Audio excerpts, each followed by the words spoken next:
Diana, could this be a meaningful structural long-term boost for Hong Kong's attractiveness, or are we talking about just short-term incentives? Yeah, so Hong Kong right now is having a really good moment. After a lot of expats left the city during COVID, what we're seeing now is that a lot of them are coming back, especially lawyers, bankers, hedge funders.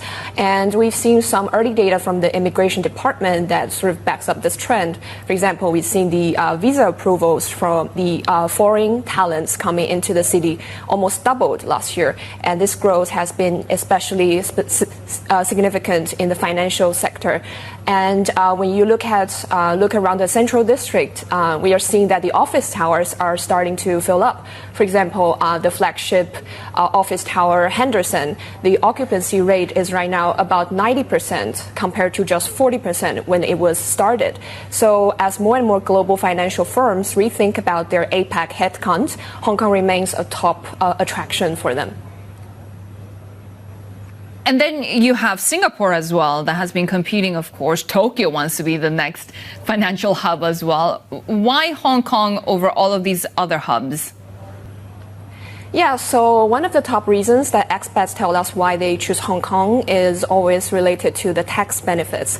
And compared to many other global major financial hubs, Hong Kong offers a very competitive lower income tax rate. So that's one of the reasons. And on top of that, recently Hong Kong government is in talks to propose a policy that will further reduce some tax for the fund managers' performance fees. And that's probably going to attract more firms of considering setting up a base here.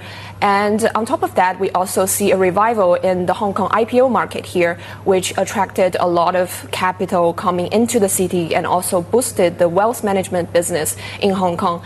And other than that, when we look at geopolitics outside of Hong Kong, what's happening in the Middle East, a lot of people that might have been considering Dubai are now rethinking whether they should come back to Hong Kong instead. So it's a lot of internal and external factors that contributes to Hong Kong's revival today. So how easy is it for these financial workers to actually get to Hong Kong in terms of visas? And have we seen any change in the composition of talent that comes to the city? Yeah, so you can see the influx is actually already impacting the local infrastructure. For example, when we look at the rental market, the traditionally expat-occupied neighborhoods like mid-levels or the peak, they're seeing double-digit growth this year. And we can also see the change in the elite international schools where a lot of expats try to get their kids into. And the parents and the consultants are telling us that the wait list for these top international schools are extremely long these days as a lot of expat talents coming in.